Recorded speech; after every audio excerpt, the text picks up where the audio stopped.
So, Gav hit the group chat not long ago, and he dropped in a meme that was every podcast is hosted by these three guys, and it was Linguini from Ratatouille, Riley's dad from Inside Out, and Al McWiggin from Toy Story 2. So, Will, I wanted to ask, how do you feel now that you've been confronted with the fact that you are the Al McWiggin of the three of us? Oh, sure, Tommy. What? That's rich coming from you. What I do you didn't mean? know Al had a last name. Yeah, he's Al McWiggin. Will, I mean, Will, in some ways I envy you. I wish I could be the Al McWiggin. Tommy, you were Al McWiggin the day you popped out of your mom. I don't know what you're talking about. I'm Riley's hot dad. I thought that was clear. Tommy, I think you are an attractive fellow, but your tastes are just like Al's Toy Barn. They're so cheap, you can get them for $1, buck. Well, I don't see how we could even indicate that. I don't think we have an idea of what Al McWiggin sells. I don't think we have much of an indicator as to what Al McWiggin's taste in media is. I think his taste in media can only be found on the dark web, partially. Yeah. I do think that would be a scary aspect, Al McWiggin's search history. Well, either way, I'm Linguini because I have a big nose and I don't know what sex is. Seems like You good could fun. say that again, pal. Rev up those fryers and fill those champagne glasses to the tippy top. It's West Coast Toast and Roast with Tommy, Will, and Dav. Welcome to West Coast Toast and Roast. I'm obviously Riley's disturbingly horny dad from Inside Out, but in the context of this podcast, I'm Tommy. And I am clearly not Al McWiggin, Will. And I'm suffering and I'm Dav. This was the first podcast in a while you didn't open it up with something about your diabetes. I know I'm making progress here. Maybe my diabetes will be cured one day. Yeah, I mean, if you keep this up, I think definitely. Yeah. I mean, with the administration for widespread disease we've had so far, I don't know. Let's not make this one a bummer. Let's talk about before we go into our turns. I think quite possibly the thing with the most overlap of our affection, the piece of media that we all like most together, did come back. It's all about a young hero who fights with thin strands of, you could call it web, but thin thread, and has a long legacy of older predecessors to live up to. I'm, of course, referring to JoJo's Bizarre Adventure, Part 6, Stone Ocean, which had its first 12 episodes on Netflix this month. What'd you all think of this little opening? We got the first 12 episodes, which to manga people goes right up to... Did we leave off with Marilyn Manson? No, the frogs started raining. Right, the frogs. Which, if you don't know JoJo, that's a pretty normal occurrence. It's one of the least bizarre things that happen. Just another day for a JoJo. I wanted to hear your opinions on the start of this. We didn't get much of a chance to really delve into it. Yeah, of course I binged it all in a day because JoJo's, I think unfortunately it has taken a backseat to Urusei Yatsura as my favorite, my favorite piece of media from Japan is anything Junji Ito, which I'll get to that a little later. But as far as series, I do like Urusei Yatsura a bit better, but JoJo's a close second. And I thought it was pretty cool. The one complaint I have is a lot of the stands did similar things to previous parts. That being said, I think Poochie's a cool villain, Jolene's a good hero, and Weather Report's theme is like just injecting, pure good sleep into your veins. Totally. I agree with you on some powers feeling like retreads, but what I think this part does really well is doing very different things with them. It mostly stands out with like Little Feet and Goo Goo Dolls being more or less the same stand, but those fights go very, very differently, and I find myself more attached to Goo Goo Dolls because of the completely fucked up aspect that places that Gwest takes it. That was probably my favorite fight so far. It felt just very like in the whole series or in this? In part 6. No. Don't take it that far. just that very like oddly specific morbid tendency that Araki writes with was really coming out of the brims with that one. How about you, Davey? Yeah, Jolene's hot. I'm gonna have to disagree with that. That's damn unfortunate. Somewhat relevantly on the topic, it is also cool that this part takes place in a women's penitentiary because I feel like just about every other JoJo part's at least kind of a sausage fest. So it's nice that, um, you know, and Araki's tendencies as an artist are to draw characters expressive to the point of ugly, I feel like, in many, many cases, which is why, I feel like in a lot of manga and anime, it's like if there's going to be a girl character, they have to be cute. They're not going to make the same funny yelling faces as a male character. But in this one, Araki makes all the same like fucked up expressions, but it's just a different, unusual context to take those characters. I think what Mariah makes says hello. Araki. Oh, sorry. Go ahead, Dev. I was just making a joke about Mariah from part 3. Oh, yeah, that is true. True. No, I think what's really special about Araki as a manga artist, and partially why, not partially, I mean, I respect the guy to hell and back. I think he is, by all accounts, a, genius. But one of my favorite things about him is that it's pretty clear that as cool and fun as JoJo is, he only writes it for himself. Oh, like, totally.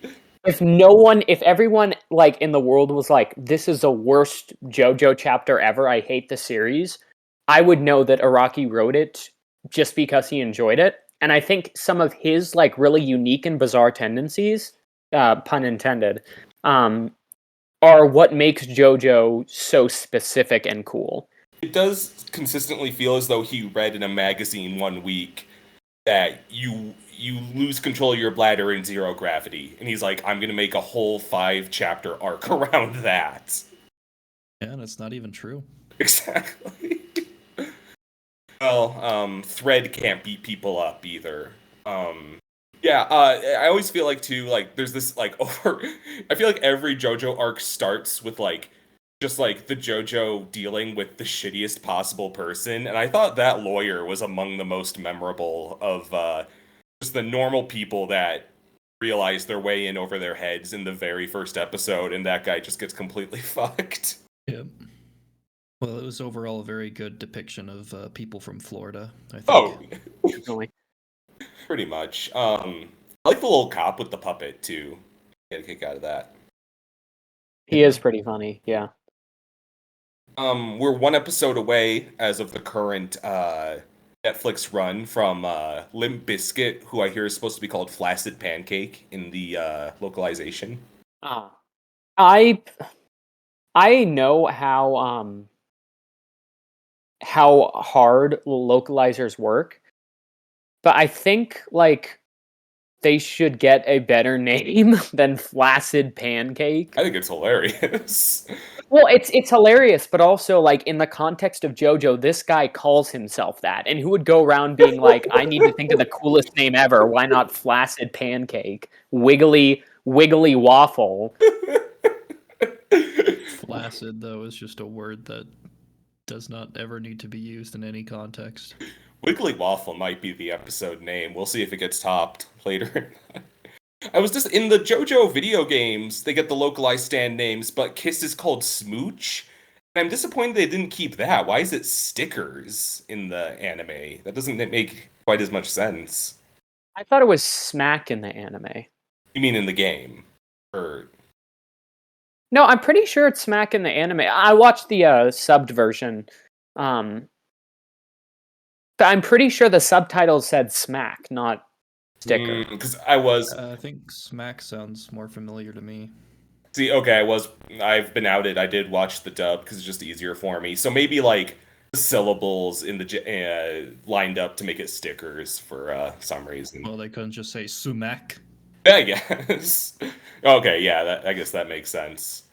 Hermes fight, where a quote-unquote fight with a character who's named Thunder McQueen was phenomenal, too. I thought that was it's kind of a neat idea for a stand, and it's, again, just one of the most a bizarre character that I feel like only Araki could write and not make super, super awkward in that your adversary is just this poor suicidal dude. Yeah. Yeah, I think it's off to a strong start. I'm looking forward to the rise of Flaccid Pancake. Definitely going to be interesting.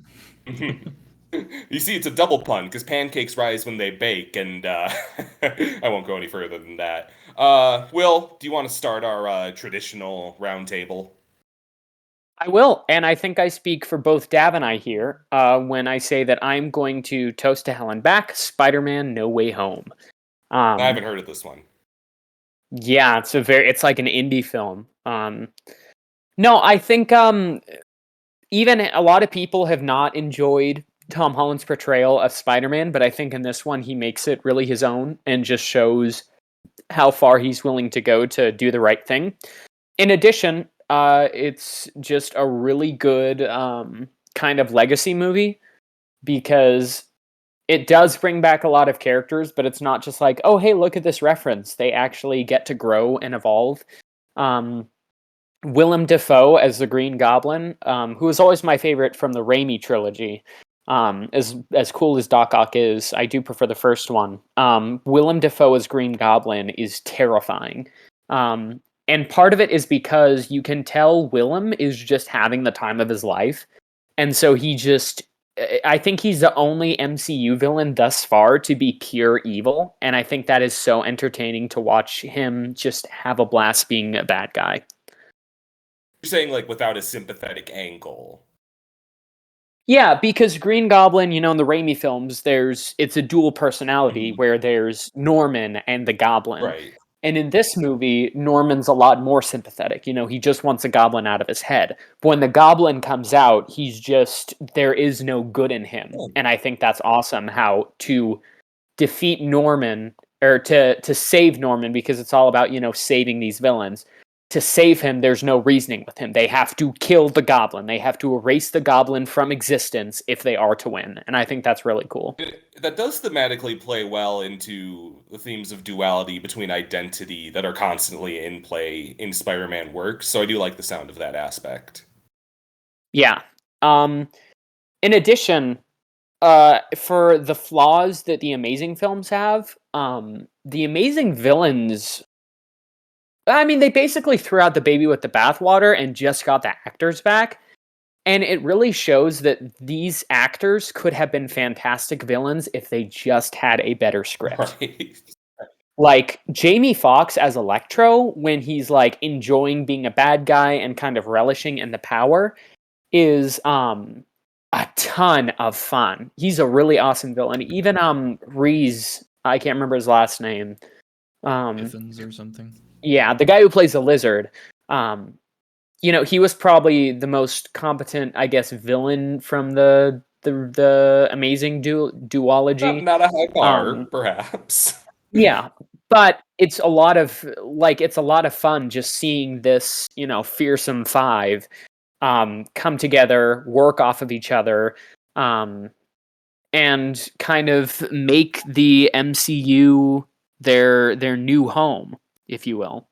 Dav, I'm interested to hear if you have anything to add, because it's my understanding you're also pretty attached to the film. Yeah, and first Spider-Man movie is like the first movie I can vividly remember watching ever. So I've always been like a big fan of all of these movies, and I think that No Way Home is my favorite MCU movie, like number one. I agree with that as well. Wow.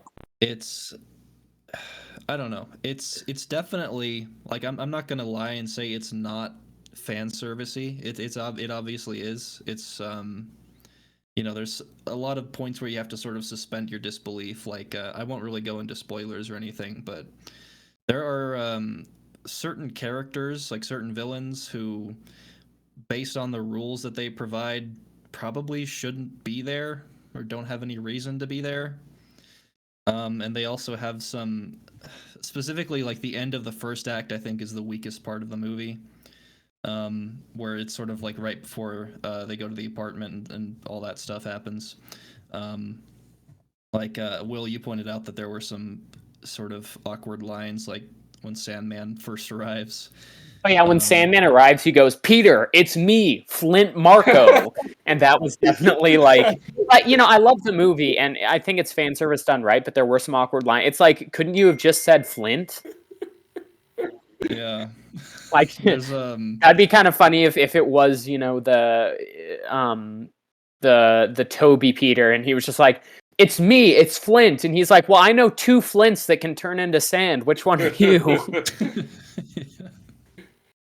But the one that particularly stood out to me is when the lizard is talking to Electro, and he says something like, "Well, last I saw you, you were wearing glasses and a comb over," and it's like, how exactly do you remember this random electrician from this giant mega corporation you worked at? I don't know. There's some sort of suspension of disbelief you got to do. There's some awkward lines, especially at the end of the first act, but it really, really picks up.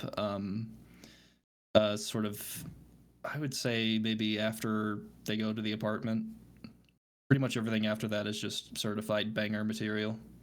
Yeah, I think it's fan service done really, really well. It knows what the fans want, and it gives it to them. All right. Fantastic movie, honestly. Highly recommend, even to you, Tommy. I know you hate MCU Spider-Man, but still, Elephant in the it's so room. good. Elephant in the room. I have been reluctant to try it because I have my axe to grind with new Spider-Man, in conjunction with the fact that like a heavy meta narrative strikes me as rather Emeritive. yeah, a Maritown, yes. Strikes me as a bit exhausting, but it'll have its day in court with me. I'll check it out at some point.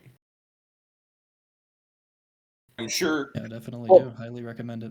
I think I can. Yeah, and obviously, Sorry, go ahead. I was just going to say, I won't spoil anything, but there are a few surprise guests that when I saw it on opening night, the theater just literally erupted at each one. I think the people need to hear about the regalia you chose for opening night, Will.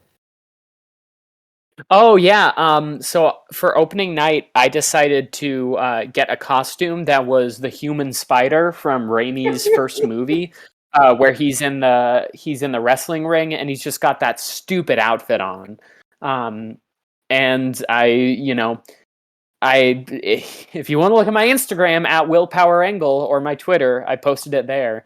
But it's the kind of sprayed on shirt with the spider and the ski mask. I'm very proud of that little cosplay. And then your roommate was Bonesaw, right? Yeah, my roommate was Bonesaw, and my buddy John was Bruce Campbell from the second film, where he says, "Nobody will be seated after the doors have been closed." That's a good Bonesaw, the earliest LGBT representation we've ever had in superhero films. I'm happy Bonesaw was well remembered. Oh yeah. So his husband really did do some excellent seam work on that costume. Yeah. I would have been happy if he completed the Sinister Six. It's Bonesaw. Are you sure it wouldn't be Bonesaw's husband? He's the one. Like he's you've he's looking for revenge after my his sewing husband skills for the last time, Spider-Man. What if it was the Scorpion who just so happened to be married to Bonesaw? Oh hell yeah! On an unrelated note, I am really excited to see MCU Scorpion because he's being portrayed by one of the best villain actors ever. Yeah, he's a Voss in Far Cry, right? Yep. I've never played Far Cry, but basically every clip I see from it is that guy, and he's got such a way with words. Is it Giancarlo Esposito? No, that's from the latest Far Cry. Oh, I didn't even hear Scorpion was cast. But he's also in Breaking Bad. Well, Giancarlo Esposito is also in Breaking Bad, so that doesn't help. Yeah. I still think Giancarlo Esposito should play Doctor Doom. MCU. I didn't even hear Scorpion was would be cast. A good choice, yeah. He was in a post credits for the first Spider-Man: Homecoming. What? He was also just in the movie at one point. He was like they were doing an arms deal or something. Oh, like I remember him. there. I didn't realize he was supposed to be Scorpion ever. I know the other guy was vaguely Shocker. Huh. Yeah, it's because he had like a scorpion tattoo on his neck. They didn't really call him Scorpion. Okay. Okay, alright. I do like Scorpion. Spider-Man has such good villains. Like in general, I feel like every Spider-Man villain has been my favorite Spider-Man villain for some time. Oh, definitely. He has the best rogues gallery out of Marvel. Yeah. But there's a lot of things to be said, and I think I've said most of them. So, Tommy, Well, it's off to Dav's you. turn after you. Oh yeah, I forgot you go last. So, Dav, off to you. Okay. All right. I guess I will start off with a toast of I'm going to start off with the one I probably have the least to say about so far, and that's the Netflix series Arcane. Have you guys seen this yet? I haven't seen it because I've been working my way through Korra, but I've literally heard nothing but bad things about it. Really? You've heard nothing but bad No, things sorry, about nothing it. but good things about it. What the fuck? I don't know what I'm talking about. Where are you hanging out that people are talking shit about it? It's a great show. No, I've heard nothing but good things about it. Also, I vocal coach with a few people, and they've all recommended it to me, and I'm like, well, once I finish Korra, I'll watch that. But anyways, Dav. Sorry, I watched the first Yeah, episode. I mean it's I still have to. Maybe this will be an inside job situation where you get me to watch the rest. Not that I was like utterly disgusted by the first episode or anything. I just got a little distracted. Do take the floor. sure. I mean, and like what you were talking about earlier, Will, I have to say that the voice acting in it is like A1 all around. So I think you'll enjoy it in that respect. But I mean, overall, I've only watched the first 3 episodes, so that's why I have the least to say about it right now. But I feel like the first 3 episodes are kind of like a neat little arc to start with, and then I'll finish it probably pretty soon here. But it is sort of, I'm not sure if it's an adaptation of anything in particular from League of Legends, but I do know that it sort of delves into like the histories of certain characters like Jinx. It's who, definitely a shame that it is a work of League of Legends because I think that's self-explanatory.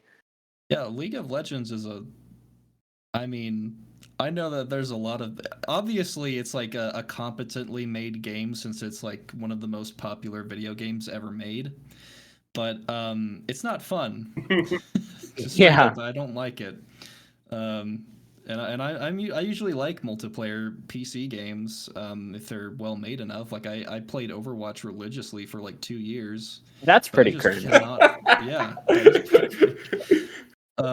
But I just cannot put up with League of Legends for longer than like a day. It's I don't like it. It's not my thing.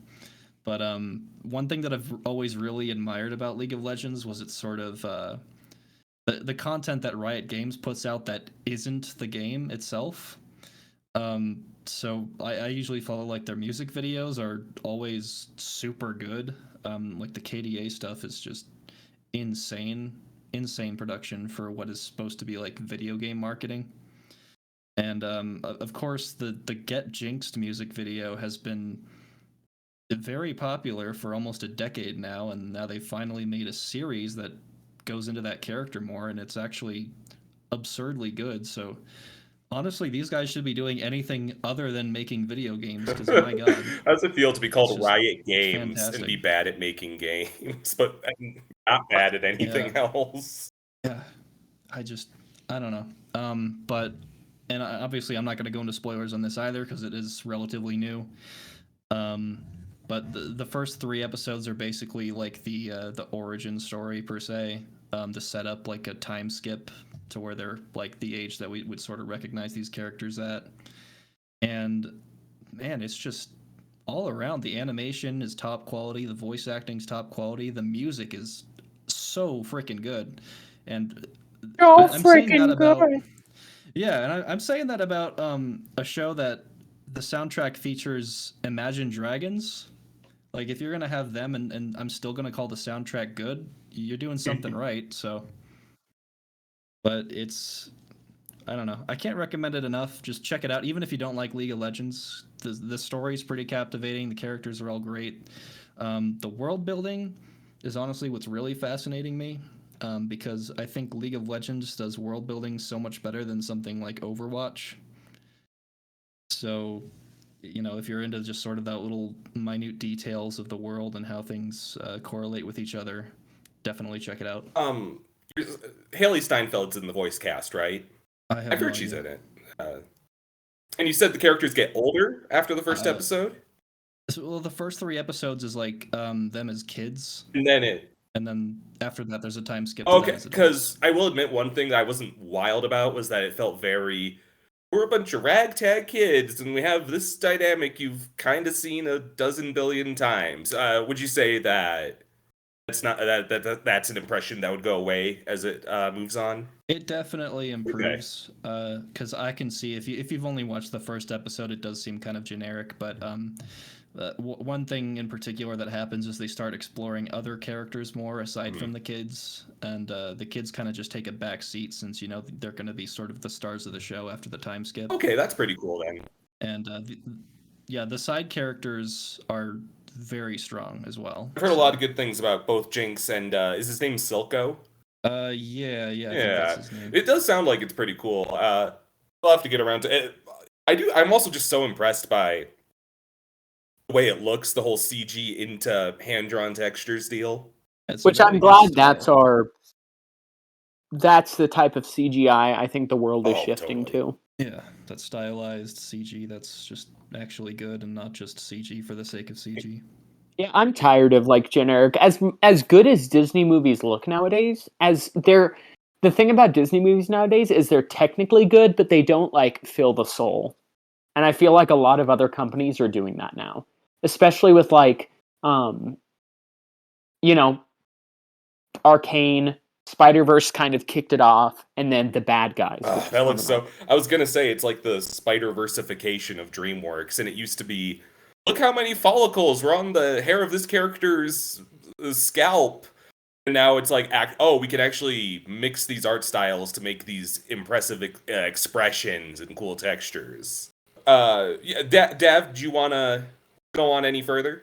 No, I've said pretty much all I have to say about it right now. I can't wait to continue watching and finish it. And I mean, I don't imagine I'm going to be let down based on the reception to it. So that's all I got to say. So Wonderful. I'll happily log that suggestion.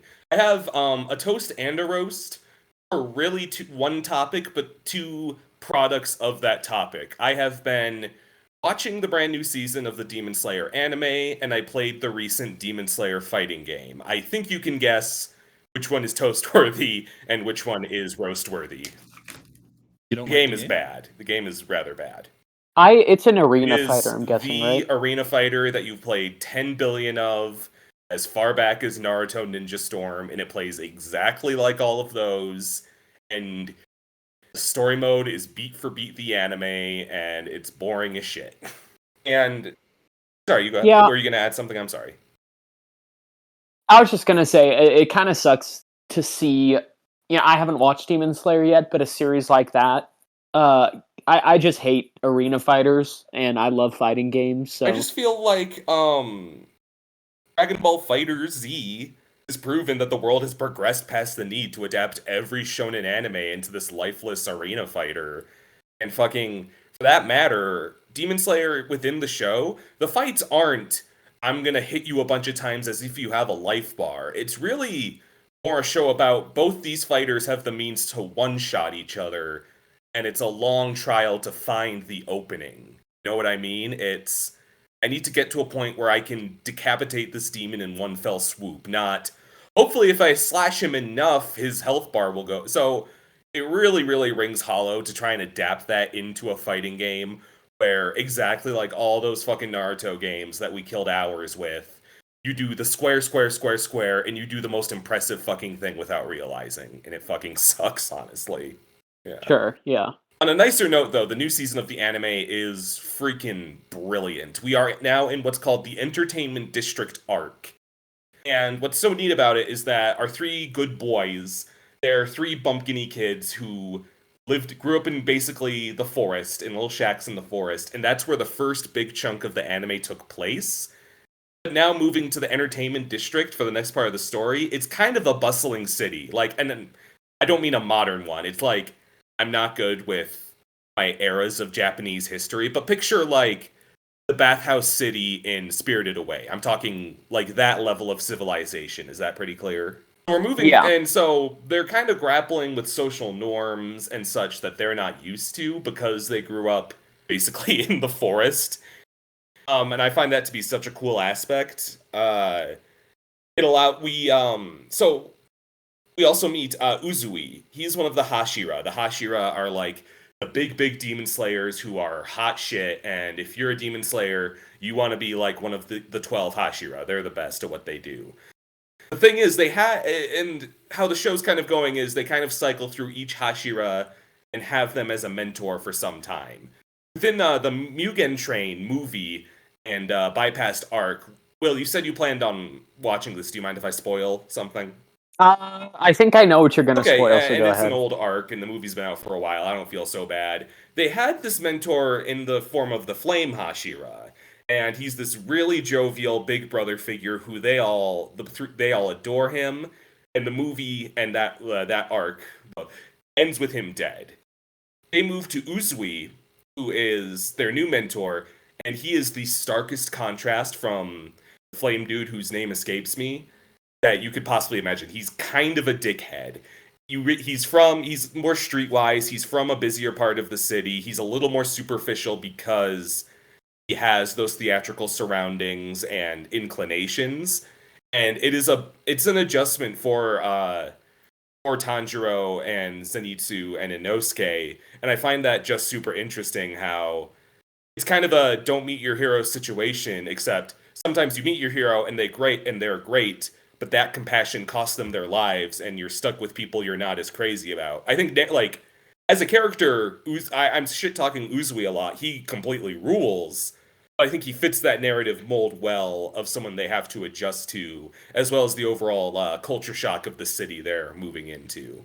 Interesting. Yeah. Stunningly animated as always. The aesthetic and lights of the entertainment district is phenomenal. You meet also Uzui's 3 wives that they rescue. He's got 3 wives, and they're all kunoichi. And it's really cool how we're meeting someone who has a method of fighting that isn't being a demon slayer.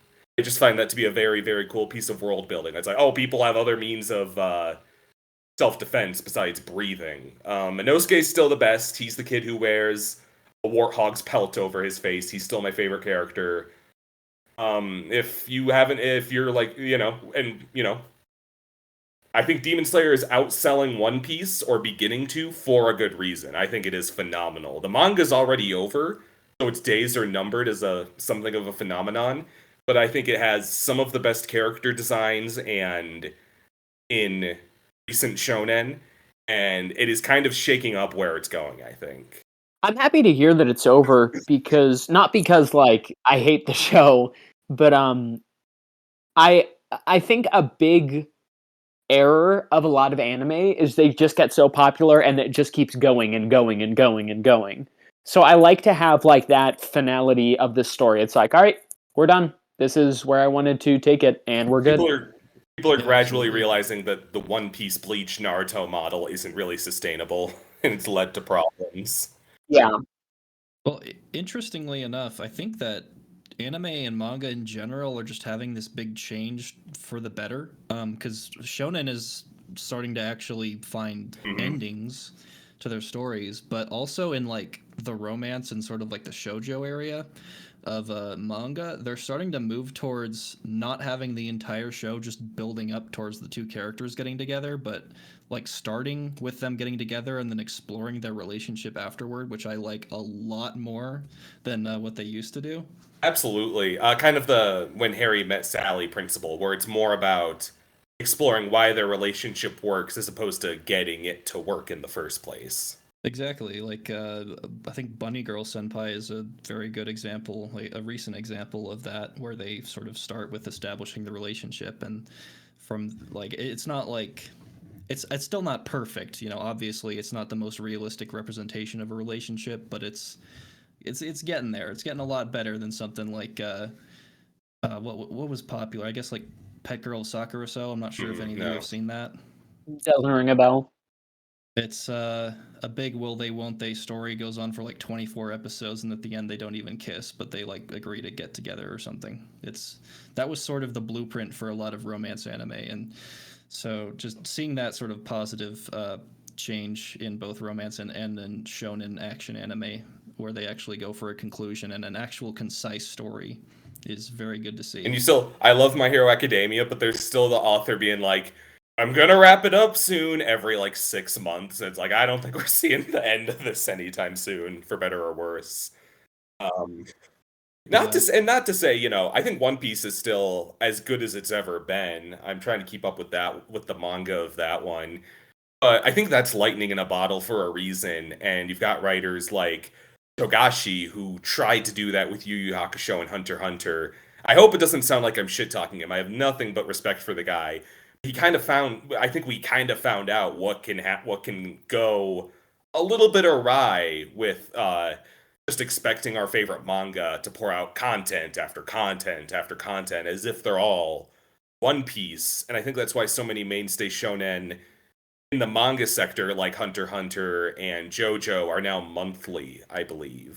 Well, I know JoJo's monthly because Araki was like, I'm going to write this monthly. And everyone was just like, we're not saying no to him. I'm going to write it monthly, and you're going to read my stand that's a replica of a Lego model of Abraham Lincoln era White House. Is that it?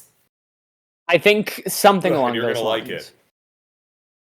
Like it. Specific stuff. That about covers my Demon Slayer spiel. Will, I'm gonna pass it to you. All right, so I'm going to toast the latest Junji Ito book collection, which is called Deserter. Also, I would like to, in total, toast Junji Ito.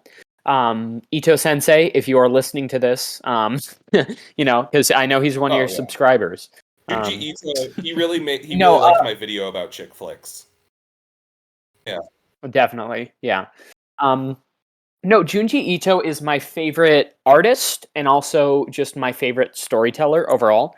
Junji Ito is just a person who should not exist, but I'm so glad he does. Because the thing is, Junji Ito's stories are incredibly fucked up. Like, they are scary, they're dark, sometimes they make your stomach churn. And then you see a picture of the guy, and it looks like he collects stamps. And also, you see interviews with him, and he's just this jovial, like, down-to-earth guy. I think it's either Viz or Crunchyroll, like, has him react to scary things. And the only thing he found scary out of all the fucked up shit he showed was a fucking Little Baby's ice cream commercial. I've seen that commercial, though. That's terrifying. Yeah, no, if you know, you know. But he's just, like, despite being, I think, if you're in the manga world and you haven't heard of Junji Ito, I would recommend picking up Uzumaki. It is the most disturbing and scary story I've ever read. I don't know how you guys feel about Junji Ito and Uzumaki. Because Daph, have you read it? I haven't gotten into either yet, but I really especially want to get into Junji Ito because I love his style from what I've seen. Definitely. I've read Uzumaki, and I loved it. I feel like you lent me one or two, maybe one of them was just a blanket collection of various of his books without a necessary overarching theme. I've definitely read most of them are. Yeah. But I always like his stuff. I've never been disappointed by it. It is kind of an Iraqi situation where it's just this guy's bizarre hyperfixations that he somehow breathes all of this life into. Yeah, I know he puts so much work into like the really fucked up drawings. Like probably the most famous one is from Uzumaki, and it's the dude who's like in the circular box who like twisted himself into that and his tongue sticking out. Do you guys know what I'm talking about? And he puts like hours and hours of work into this. So I just respect the guy to hell and back. A lot of people compare him to Hayao Miyazaki and that stark difference. Because Hayao Miyazaki makes these, beautiful, vibrant, hopeful movies, and the guy's miserable. But then Junji Ito makes these, fucked up, dark, disturbing, gut-wrenching stories, and he's just a happy dude. It's kind of a similar pattern in the let's say spicy manga area. Like the guy who made Metamorphosis is like the nicest dude you'll ever meet. Interesting. Yeah. I think often the people who I don't know what Metamorphosis is, but I know of it. Do you know that like it's a pretty common like joke. This girl with like glasses on looks like a regular schoolgirl. Yeah. All I know is that panel and that it's really fucked up. It's extremely fucked up, but the guy who made it, he's just a great cheery guy. Yeah. I would recommend you guys and anyone at home watch like the interviews with Junji Ito that Viz does, because like I don't know why they did this, because he wasn't like writing stories about them, but they had him react to like cat videos, and he's like, "Oh, these are so cute," and they like put cat ears on him. Well, he's written about cats before, and there's like, I don't think there was like a specific story about I feel like there was cats. Didn't he like base it on his own cats? Oh, you're right. I'm stupid. No, he wrote Junji Ito's Cat Diaries, where it was, and it's hilarious. It's a comedy series about like him becoming a cat person, but it's drawn like he draws a horror manga. So like, I mean, I know, Tommy, you've seen my cats. Dab, I know you own cats. You know when cats will like make a weird face? So Junji Ito like has moments in that book where he's like, "Oh, this cat made a weird face," but he draws himself with like this look of terror, and then the cat like making this face that's like out of a horror movie, and it's hilarious. That sounds great. Yeah, but Deserter, which is what I was saying. Oh yeah, and if you guys don't know, Junji Ito has whipped and Nene. So oh, that's good to know we're on that timeline.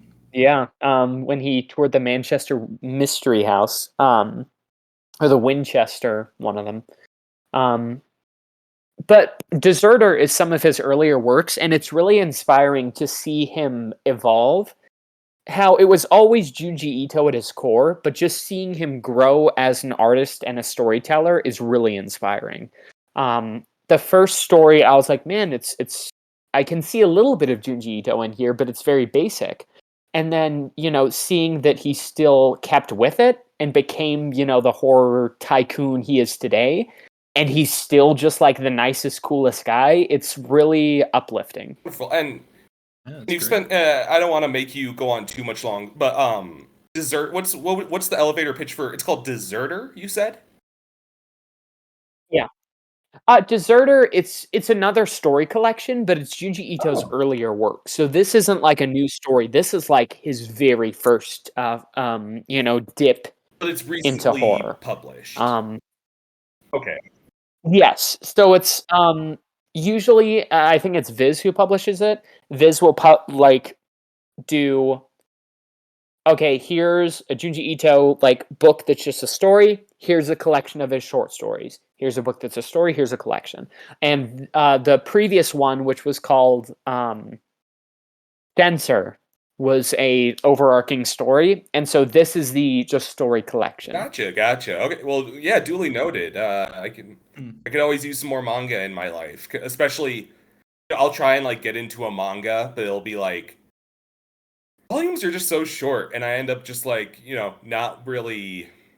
It's hard to commit without a digital subscription or something. Otherwise, your house just gets filled with volume after volume of something you just kind of want to follow. I feel that. My bookcases are. So just a quick like self-contained thing like that sounds excellent. Oh, definitely. Yeah, and Dab, if you haven't gotten into Junji Ito, Uzumaki is getting an adaptation that I'm extremely nervous about, because that could either go really well or really poorly. But definitely read the manga. And definitely read definitely going to. The Room, because it's your turn. Oh. You got me there. All right. Well, I think it's time for a nice fiery roast, boys. So, yeah, get your marshmallows ready, because unfortunately, I'm going to have to cast something a little controversial into the fire. Oh, let's hear it. And it's not anything relevant, but I don't like Super Mario Sunshine. Bruh. Just, I'm very close to beating it, and I have to say it's probably one of my least favorite Mario games that I've ever played.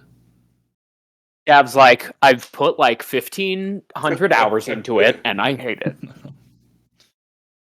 It's I don't know how to explain it. It just doesn't have like. I guess one way to put it is that it feels unfinished, and maybe it objectively is, and I just don't know it. But there's so much jank, you know, so much jank that because there's such a great level of polish in most 3D Mario entries. From what I've seen of Galaxy, which I'm excited to play next, looks great. Odyssey was fantastic. Even 64 still holds up pretty well in my opinion.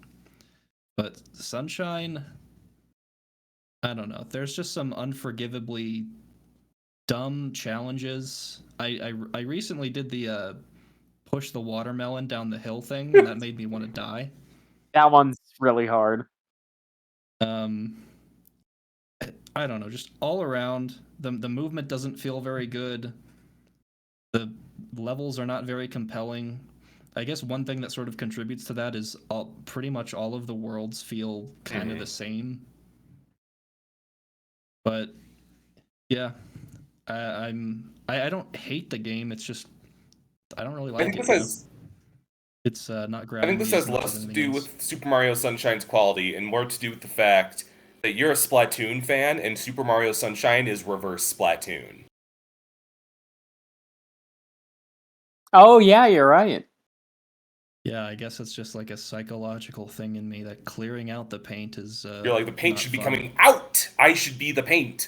I haven't played Mario Sunshine since it like first came out, so I'm really, really distant from it. I feel like the affection people have for that game is because it does shit you don't really see in other Mario games, like Flood, you never really see again.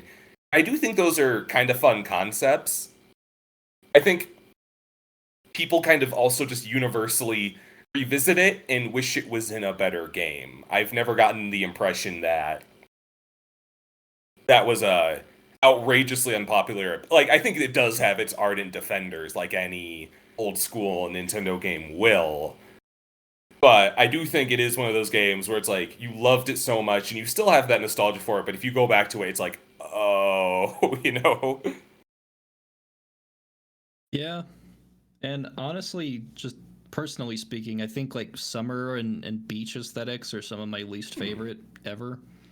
So that also doesn't really help out too much, but there are some things that I still like about it. And objectively speaking, this is like still a good game, and I can see why people like it. It's just really not for me, you know. I'll finish it to say I finished it, and then I'm probably never gonna play it again. As opposed to something like 64, which I still go back and play every once in a while. That's fair. Will, were you?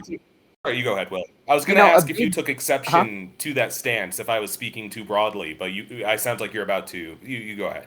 I was just gonna say a big reason that I like the game is I played it with everyone here knows him, but my friend Troy, and just kind of because it was because it's not a perfect game. It's a lot of the stuff is glitchy, but when you're doing that with like a friend, it's a lot more fun. I remember when Troy and I were just finishing up like one of like the final levels. I think it was the final level because we were on the lava boat and we had died so many times before. We'd never been this far. We were just about to jump on the platform and fight Bowser, and Mario was just standing there and died.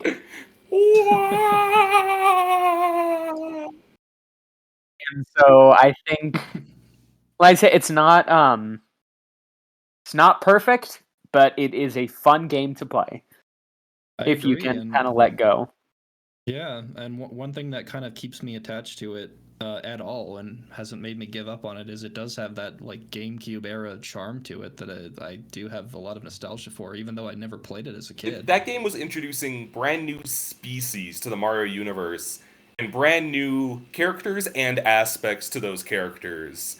Like, this is the first appearance of Bowser Jr., and the notion that Bowser lies to him about his relationship with Peach. That's like bizarrely poignant for the two big turtles from the Mario games. And as we've learned from the whole debacle surrounding Paper Mario and the Origami King, new establishments like that are a little less than safe just don't quite happen anymore. Yeah. Yeah, and that is a shame. Like, I do like it when they try new things like that. That's good. I mean, I've said what I need to say about that. I'm happy it's gonna be over soon, so I can move on to Galaxy because I'm super excited to play that for the first time. Galaxy, I played it for the first time a while back, and it's a fun game. Yeah. So, with that being said, I guess I'll pass it Alrighty, off to I know a Tom. good recipe for rump roast, so get ready. And this one also, it might be a little controversial. And this is something I was actually really looking forward to. If you look at my Twitter feed, I'm totally eating crow right now. I was so excited for this show. But I'm talking about Netflix's Saturday morning all-star hits. Have you guys heard anything about this? It's the first time I'm hearing You as well, about it. Dev? Yeah, I This is a haven't heard of it project of largely helmed by Kyle Mooney. He is I think he's currently on SNL. I don't know if he's left yet. He's he's made cool projects in the past. He often taps into childhood nostalgia and stuff like that. He made this neat movie called Brigsby Bear, where he plays someone who was kidnapped as a kid and locked in a bunker and only shown a TV show about a mascot bear called Brigsby Bear. And when he's broken out of that situation, he can't cope without it and tries to make the show himself. So Saturday Morning All-Star Hits is kind of his take on a Saturday morning block of TV. It's him playing a radical skater dude host and acting as the wraparound for a bunch of cartoon-centered skits. So you'll see him playing a host. I think he plays both of the hosts, named Tad and Skip, I think are their names. And they're like, "Welcome to Saturday Morning All-Star Hits." And one thing I will applaud is the commitment. It's shot exactly like it would be. They have all of the tropes and clothing choices down pat. Then you get to the animated skits, which are some of the most shoddy, cheap college humor bullshit I've ever recently watched. It is that 2007 era of humor. What if this cartoon character you're nostalgic for was in a messed up realistic situation? What if they were on drugs? Exactly. And it's so frustrating because like online personalities who I follow and usually take pretty good stuff. Obviously there's no one I 100% agree with, but I feel like I'm losing my mind watching people like, "Oh, this show is amazing. It is like I've never seen anything like this." It's like, were none of you on YouTube in like the Obama administration when everyone made a fucked up Care Bears heist skit or whatever?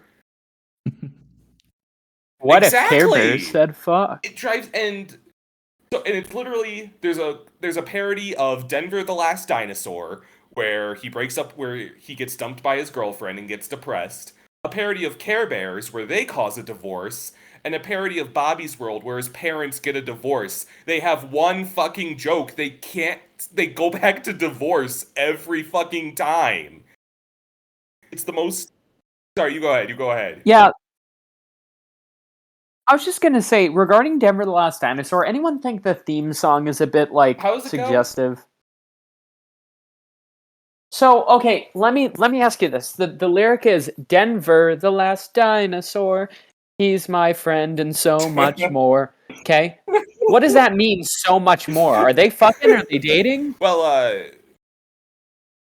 Literally never heard of this before.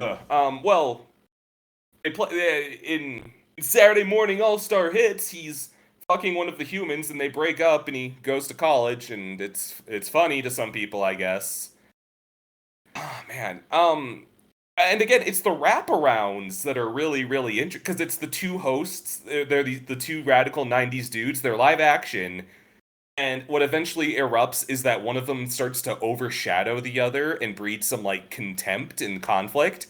And that's the part I'd be really, really interested to keep watching, but I just could not endure the literally 10-minute stretches of this shoddy animation with like, oh, they're not called, they're like the Creatimals. They're these parodies of the Care Bears. Oh, the Creatimals, they're putting me in edgy situations, but they look like Care Bears. Isn't that funny? I was just so disappointed because I just so thought we moved past this. It's visually dog shit. Like, it's could have been a fun opportunity to really lampoon and delve into different visual styles of the 90s, which is more varied than you'd think back then. But they all the cartoons look the same. They have this shot. They settled on one style that vaguely lampoons My Little Pony, and it looks cheap and stupid, and it arguably is part of the joke. But when you're stuck in there for these slow 10-minute stretches, it's awful. I watched the first 4 episodes, and I kind of wish I could finish just to see how that vignette of the live action characters comes to an end. That part was almost kind of interesting. But I could not endure any more of what if the Thundercats said fuck. It's ugh. I Is this So is this the an animated cartoons show? are animated. It's the interstitials are live action. So it's like you'll cut to the host and they're like, and here's our next show, it's Strongimals. And it's two live action guys shot as if it were a commercial in the 90s. Okay. I mean, I'm not really surprised considering I feel like this sort of sense of humor is kind of new to Netflix in Yeah, general. yeah. This is a Netflix show, right? But they're putting out kind of shows like because fucking I think a couple years ago they came out with Hoops. Remember that show? Yeah. The entire premise of that show is entirely rests on how many times the main character can say Oh my fuck in God. one sentence. There is absolutely nothing else to that show. So I'm really not surprised that they're still putting out shows like that because they're treating it like it is this new And sense of humor. I wouldn't be so disappointed if it wasn't people like Kyle Mooney attached, who I know can say smart things about nostalgia for old TV in stuff like Brigsby Bear. So I just don't understand why he's peddling this nonsense. Yeah, that's where I'm at with it. Yeah. Yeah. Sounds pretty bad. For all I know, it gets brilliant in those latter 4 episodes, but I could not endure one more. Randy the dinosaur gets real sad at college. No. Will, spare me of the memory any longer. It's all you, bud. Well, I'm gonna toast Saturday morning. Now, what I'm going to toast is trying to think of what I've either watched or what's come out recently. I'm gonna toast the yay. Wallace and Gromit shorts.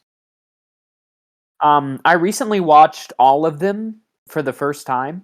And they're just really fun. Like, they're really like just feel good stories, and that's all I have to say about them. That was very short, so I can do a roast as well. I'm going to roast, and this one's hard. I'm going to roast the Kingsman. I was so disappointed in that fucking movie. I'm a huge fan of Kingsman. The first one is one of my favorite movies of all time. This one was just like a generic political thriller that barely had anything to do with the Kingsman agency. They advertised it as witness the birth of the Kingsman. But really, it's just like this political thriller. And then at the end, they're like, why don't we form this agency? That sucks. That is a shame. I really liked the first one, and I kind of hated the second one. I thought the second one was pretty fun. I thought it was fun. I thought it retained some of the sense of humor that the first one did, but I thought that the writing was pretty dog shit.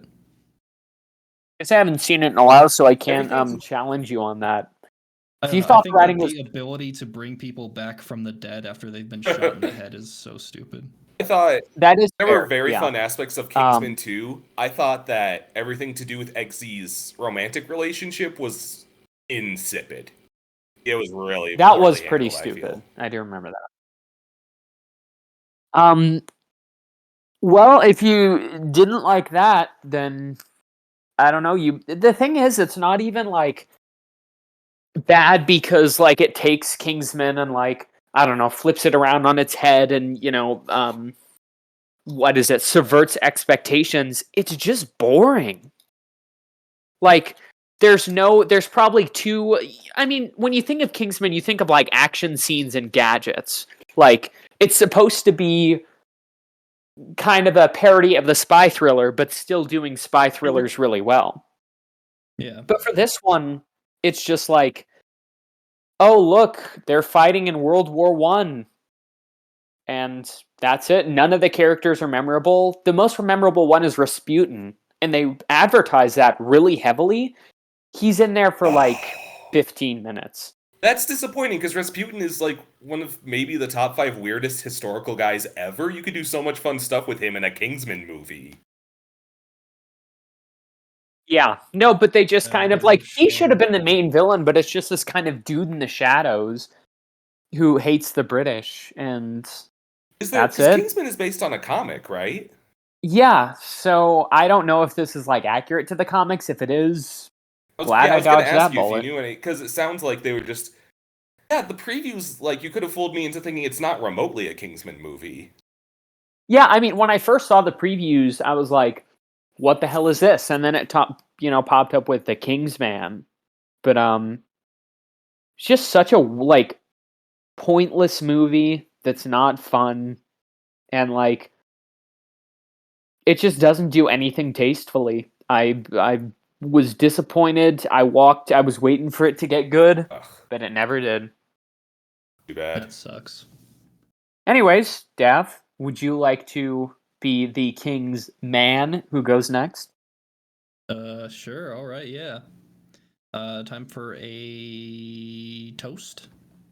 I'm gonna toast a little web series that I recently binged called The Monument Mythos. Ooh, and who recommended that series to you, Dav? That would be Will, who showed me the first video in the continuity, which was Liberty Lurker. I was very stoned when I watched it, but I still remembered enjoying it very much, so I looked into it more. Yeah, it turns out this guy's channel is mostly dedicated to this whole Monument Mythos story. It's like an analog horror series, and one thing that I usually look for when I'm watching like analog horror is how well they do the analog part, because that tends to be something that is not done well enough, in my opinion. Definitely, yeah. Most of the videos on this channel, I think, do an exceptional job at that. Like, these are videos that I could absolutely see existing in this universe. But sort of the basic premise is that there are things happening around sort of the world, mostly in the U.S., where these national monuments have some, I guess, some conspiracies around them. Or I guess they would be like what we would consider them conspiracies, but like in the context of this world, they've kind of gotten used to them to the point where it's presented almost in like a mundane way. Like for example, the Liberty Lurker thing, the whole implication of that is like there's this horrible monster living inside of the Statue of Liberty, and people are being sacrificed to it. And the video just kind of ends with like, if you had relatives at Ellis Island during the immigration period, you may be entitled to financial compensation. Just sort of this smack in the face, like, holy crap, people know about this and they're cool with it, and it reminds me a little of crazy. Omega Mart, the Meow Wolf installation, where they're sharing all those commercials of these fucked up products, but like very just acting like it's an everyday thing. That fascinates me because it's like it's a good commentary on all the fucked up shit we just live with nowadays, and it kind of just presented so casually. I see why that'd be so chilling.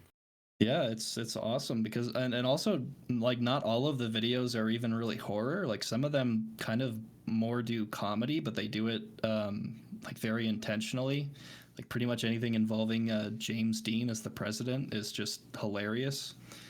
Uh, but it really more than anything, I think it's like an alternate history story, which I've always been a big fan of. So just seeing how many ways that they can sort of change a U.S. history like just a little bit and see how drastically things are different in the present is pretty cool.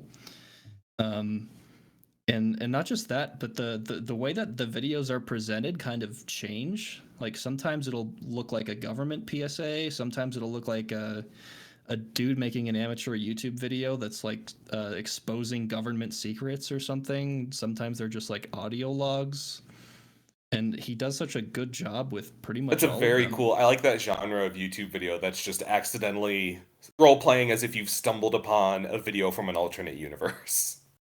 Yeah, that's I think analog horror is just such a good medium for that, for like alternate history and alternate universes. Definitely. So yeah, I mean it's probably one of the best analog horror series I've ever come across, just because of how like little I have to suspend my disbelief as to how these videos were even like came about. Well, in addition, the lore is super good, and it's one of those I like movies that make you think, and also movies that's like blink and you miss it details. This has a ton. Like in one of the videos you were showing me, Dav, Freedom Faller, you were like, this scares the piss out of me. And at the end I was like, what scared the piss out of you? And you were like, you didn't notice at the end, and you told me about something, and I went back and rewatched it, and I was like, holy shit. Yeah, it's very good for rewatches in case, because there's I think pretty much almost all of the videos have like a section that is just like Live filmed on a action bit. handheld camera. Yeah, Yeah. and they're usually very short, but they always and like sometimes you'll watch them and be like, oh, I don't really know what happened there. But if you sort of understand the context and really pay attention, it can be just horrifying. And also, I like that he does, the creator Alex Kansas does the live action bits. Because for so many of these, they're like, oh, the implication is more horrifying than what you actually see. And a lot of times that isn't true. Um, so I like how he does these handheld bits and, puts work into what we see and then gives us that little bit. Not just being like, oh, here's, text saying something, and you know, here's text saying something, that's all you get. But like actually seeing it is really cool. Yeah, absolutely. So I think anybody who's even a fan of just analog horror at all should absolutely check it out, because it's definitely one of the titans in that right now. I don't know if season 2 is over yet, but it might be coming close. But definitely jump on and check it out because it's That's so good. fascinating. And for the uninitiated, is analog horror. I don't know if I would call it found footage, but it's kind of adjacent, correct? Um, Basically, like yeah, some of it is. I'd say found footage can be Mhm. considered like a type of analog horror. It's just that mostly found footage is presented in a way that is sort of intended to be storytelling and cinematic, and analog horror is supposed to be like more diegetic. Like this is something that you would see if you were living in that universe, and it's not really changed unless it has an Cool. in-universe Okay. reason to be Drop the name one more changed. time. The YouTube channel is called Alex Kansas, who does Excellent. it. Yeah. He also has a series about like corner folk that's kind of outside the monument mythos, and I'm not really sure where he's going with that, but I guess that's Fascinating. All interesting right. too. Mind if I take the wheel? Wonderful. Yeah, I'll I've been pass it off getting to you, back Tommy. into Metal Gear Rising. Oh man. Yes. What a good game. Ooh. What a good. I've if my Twisted Metal phase shortly before this was any indicator, I'm just getting very back into the PS3 because there's just so many really good. It was that perfect intersection of super characteristic, but like heading into the more gritty realism. So you got that cool stuff like Twisted Metal and of course Metal Gear Rising. That it is just some of the tightest shit in the world. Raiden's the fucking coolest. It is precisely Platinum Games' take on Metal Gear. Like it lives up to that, everything that could possibly be. It's insane. I think it is the game that pulls off how it feels to play an action movie. Indie games have attempted. This is the one that feels like that because it has all the shitty dialogue. I love. I think my favorite line in the game is Sundowner going, "Children are cruel. Children are cruel, Jack, and I'm very in touch with my inner child." Because it's kind of a stupid line, but it also just sounds amazing, and it would go right into a Schwarzenegger bad guy. I love that game so much. Oh man, good shit. That's great. It's also really cool because a lot of action movies are like guns, but this one it's just you're What if a Terminator was cyborg good with a sword. is what this game is. I'm coming to realize. Oh man. Basically, yeah. There's nothing more satisfying than just the blade mode physics of getting to just go in any direction you want and interact with both the corpses of your enemies and the environment around you.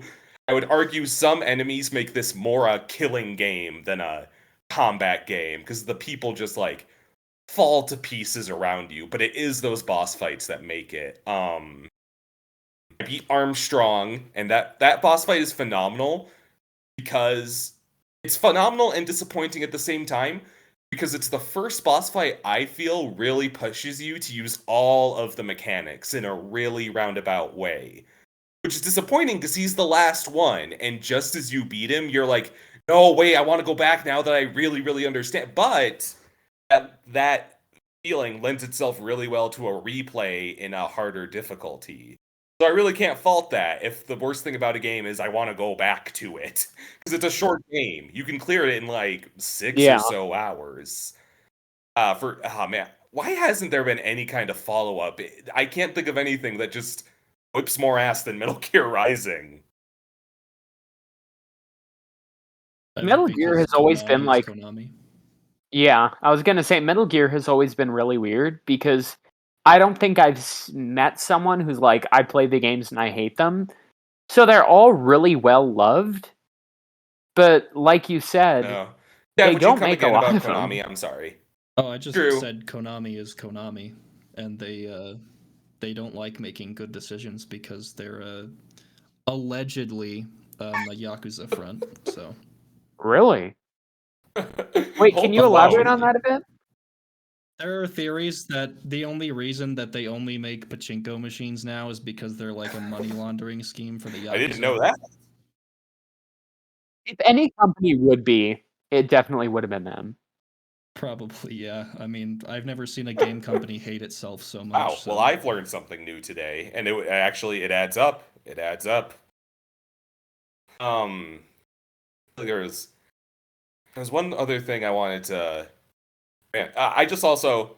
It's such an insanely quotable game because I feel like it buys into its bullshit just enough and is aware of how fucking funny it is. The shit with Armstrong where he punts you into the air and there's the sound effect of a crowd cheering is A+ stuff. Armstrong is like the only thing I've seen from that game, and honestly, he's enough to make me want to go back and play the Metal Gear games. So this one stands on its own pretty well. Would you agree, Will? Some argue it's non-canon. I'd say so, yeah. Like. I consider it canon, but it's definitely it definitely could be, but I can see why people would consider it non-canon. Sorry. Well, I heard that Raiden is introduced in an earlier game, so I kind of wanted to see that first, just to have the context, I guess. Raiden is a protagonist of Metal Gear 2, which is my favorite, and then he comes back in Metal Gear 4. So he's a normal dude in Metal Gear 2, and then in 4 he gets the cybernetic implants. Yeah, that's why he looks like the Tin Man in Rising. If you've seen any of, if you've gotten a load of what he's like in that. And I think it's a testament to that you're aware of Armstrong, because he does not appear outside of his boss fight, I believe. His boss fight is so long and memorable and bombastic that he had an astronomical impact beyond any Orcus on his Throne boss fight. He's a bizarrely well filled out character. Also, Metal Gear Rising, probably the only major video game to take place in Colorado, where we live. So that has some resonance. Oh yeah, that's true. Yeah. Wasteland 3. Also, really? Strange True Colors. You know, well, we don't talk about that. I was recently watching. I was recently watching Shaman King again, and they're hanging out in a mountain ski town called Durango, Colorado. All right. Yeah. Go back and show some love to Metal Gear Rising, and maybe the Yakuza lords will put down their sake and chains and put a sequel into life. That's not happening. No. News. Because I agree. Yeah, I don't know what I'm saying. We got a first look at Across the Spider-Verse. For a first look, pretty fucking excited. I'm really happy to see Spider-Man 99. Yeah, I don't need to see a trailer to know I'm gonna watch. Is it Oscar Isaac who's 2099 Miguel? That'll be fucking great. Yes, which is perfect fucking casting. And he's also Moon Knight, so he's really Yeah. he's monopolizing the MCU, I guess. I don't think so, but I've also haven't seen that. But Moon Knight sounds kind of cool. No, he's just getting a Disney Plus series. I feel it's not discussed enough that Spider-Gwen in that with the swept over hair is probably one of the top 5 character designs ever, in my opinion. I'm very much top 5 ever. I think it's very cool. Okay. Also Haley Steinfeld, who just taken over my world recently. So I'm excited. Okay, this one we're gonna be able to sink our teeth into. Cowboy Bebop on Netflix is canceled after just 1 season. Yeah, and it got canceled like 3 weeks after it aired, huh? If you make shit, then it deserves to not be made anymore. Here's why I'm kind of grinning about it. I don't want to clap my hands for anyone losing their jobs. Sucks. The actors will be fine, I'm sure. I don't think John Cho is in trouble. I hope the writers are in a good enough pipeline that they'll quickly find another position again. What I'm kind of glad about is that this is basically proof that Netflix completely bullshits their numbers. Because it was like, it always makes such a big deal about what their number 1 in America is, and they're toting Cowboy Bebop as this big hit that everyone loves, and it's number 1 in America. And if this is any indicator, that's not the case at all. So next time they're shoving Red Notice down your throat, you know that they're completely full of shit. Satan Company. Yeah. It was nice of Netflix to cancel a bad show for once too. Maybe we can put some of those resources into bringing giving a proper conclusion to Glow. Doubt it though. Yeah, exactly. Horseman. Or else Dark Crystal also gone way too soon. Netflix is really falling off, man. They make some dumb decisions. It's like that. Someone did a meme, and it's like Two-Face flipping a coin. It was like Netflix if they're deciding whether they're gonna make the best show of all time or the worst show you've ever seen. Well, lately it's landing on the latter a bit more often than not. Like Arcane is great, and I don't think I've heard of anything else being really their best stuff is stuff that like I've been enjoying. Cobra Kai, and that it was YouTube TV, and they bought it. I guess moving on from there. Rest in peace, stupid Whedon speak Cowboy Bebop. Cuphead, The Delicious Last Course, finally gets a release date. Well, that's pretty great. I didn't even know that it was taking this long for them to announce it. I completely forgot. Maybe this one isn't hyperbolizing. One of my top 10 games ever, so I'm completely amped. I love that game so much. Cuphead is a really great looking game. It is. That art direction is amazing. And the way that they announced it was like one totally. of the highlights of the Game Awards this year, honestly. We were spoiled. I feel like we were so spoiled by a Sephiroth drop that not much was going to live up to that. But I think this came pretty. It's the only piece of news I considered worthy of putting on this docket. We got Dream. We touched on this a little, but the first trailer for DreamWorks, The Bad Guys. I think this looks phenomenal. He like gets. I really looks love all the into animation camera style. and like those pencil marks surround him when he's looking all scary. Ugh, chef's kiss, chef's kiss. I can't wait for the outpouring of Piranha fan art because that is a plus Piranha design too. He's all using. I love piranhas. They're colorful, but they're small and they bite and they're great. They're wonderful.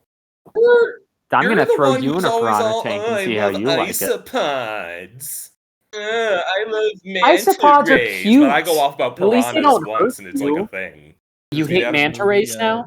I was just gonna ask Tommy if your favorite movie is Piranha 3 Double D starring it David does Hasselhoff.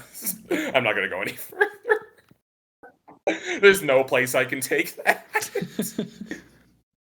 Last piece of news on the docket is that Scott Pilgrim is getting a Netflix animation. That's As we great. discussed, could go really well Here's or the thing, not. probably Yeah. controversial opinion. In fact, I think I'll get set on fire for saying this. I watched the Scott Pilgrim movie first, one of the best movies ever.